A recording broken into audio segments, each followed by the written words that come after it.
Hello दोस्तों, आज हम बात करने वाले हैं एक ऐसी भूतिया कहानी के बारे में जो आपकी रूह हिला के रख देगी।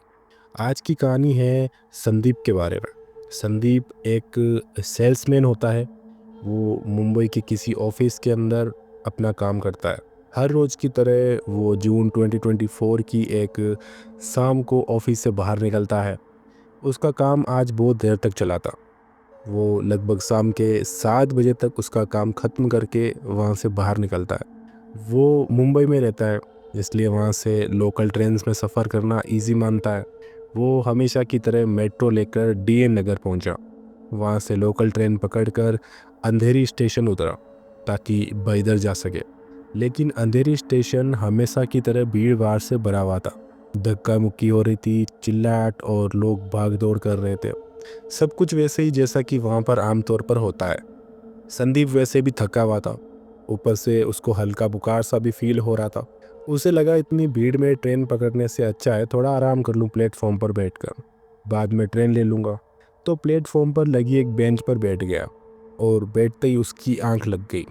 उसको पता भी नहीं चला कि कब उसको नींद आ गई।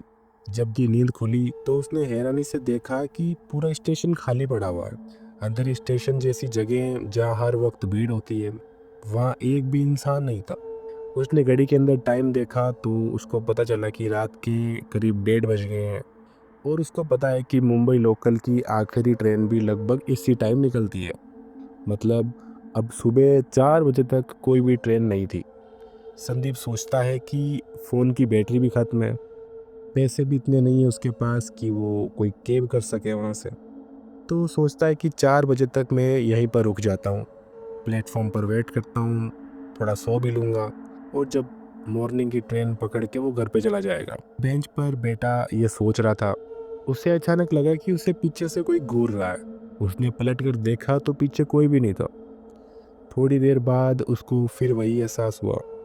हिम्मत करके वो पीछे वाले पिलर तक गया, लेकिन वहाँ पर भी कुछ भी नहीं था। उसने सोचा कि ये सब कुछ उसके मन का वहम है, शायद वह थका हुआ है और सही से उसने नींद भी नहीं ली, तो ऐसे ही कुछ हो रहा है उसके साथ। और वो इन सब चीज़ों को इग्नोर करता है और वो कुछ देर वापस वहीं पे बैठ जाता है। फिर थोड़ी देर बाद 5 या 10 मिनट होते हैं और उसको फिर वही एहसास होता है। वापस चेक करता है, वहाँ पे कुछ भी नहीं होता।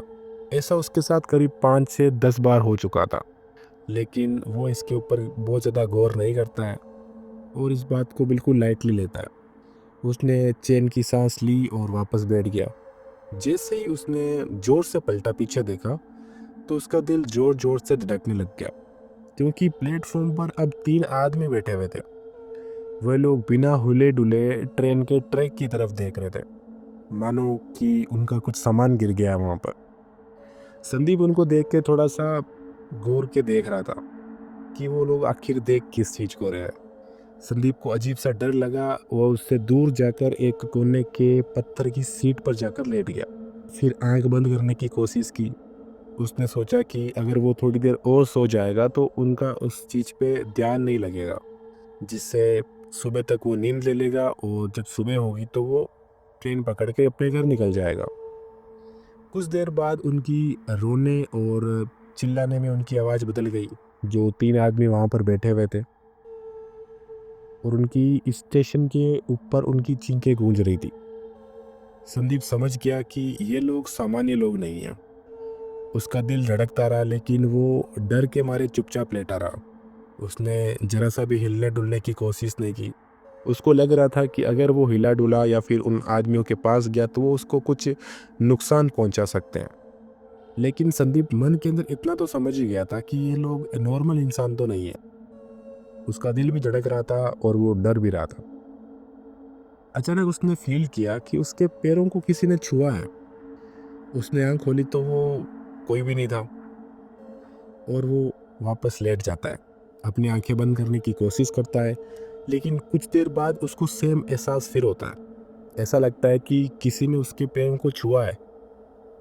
और जैसे ही वो अपनी आंखें खोलता है, वो तीनों आदमी उसके पैरों के पास बैठे हुए थे।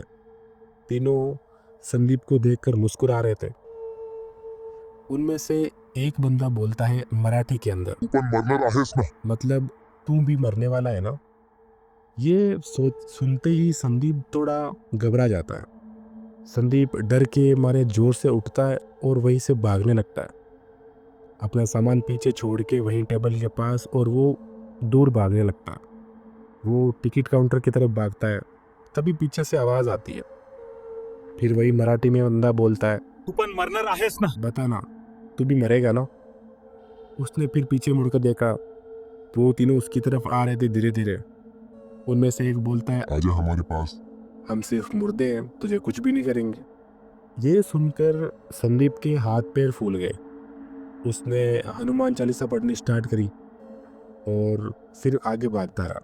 जैसे ही उसकी नज़र घड़ी के ऊपर पड़ी तो उसने देखा कि घड़ी के अंदर टाइम अभी भी इतना ही हुआ है, 1:30, जिस टाइम पर वो उठा था। मतलब कि वो एक टाइम लूप के अंदर फंस गया था, जहाँ पर टाइम ना तो आगे बढ़ रहा था ना पीछे बढ़ रहा था। वो अभी भी 1:30 पर ही था। उसके साथ इतनी घटनाएं हो गई लेकिन टाइम अभी तक वहीं था। टाइम मतलब रुक सा गया था और वो बंदे उसकी तरफ आए जा रहे थे और वो ये सब कंट्रोल नहीं कर पाता देखते, और वो एक बेहोश होकर गिर जाता है वहीं पे। वो बिल्कुल कांप जाता है। जब सुबह होती है और वो इधर पहुंचता है अपने घर, अपने भाई को सब कुछ बताता है। अपना उसका जो भाई होता है, संदीप का भाई, वो उसे एक मंदिर पे लेके जाता है। मंदिर का पुजारी उससे बोलता है कि बेटा रोज हनुमान चालीसा पढ़ा करो, रात को स्टेशन पर मत रुका करो। वहाँ का जो पंडित होता है उस संदीप को बताता है, मुंबई लोकल में हर साल करीब 2000 से ज़्यादा लोग मर जाते हैं वहीं पटरियों पर, और कहा जाता है कि जिसकी मौत ट्रेन से होती है उसकी आत्माएं स्टेशन पर भटकती रहती है। शायद वह आत्माएं संदीप को भी अपने साथ खींचना चाहती थी। उस दिन संदीप ने कसम खा ली कि वो कभी भी देर रात अंधेरी स्टेशन पर अकेला नहीं रुकेगा। लोग आज भी कहते हैं कि वहाँ पर 1:30 बजे के बाद में अंधेरा होने पर स्टेशन पर रुकने से अवॉइड करना चाहिए। अगर आप फिर भी रुकने की रिस्क लेते हो तो शायद आपको भी कोई पीछे से पूछेगा, तू पण मरणार आहेस ना? तू भी मरने वाला है ना?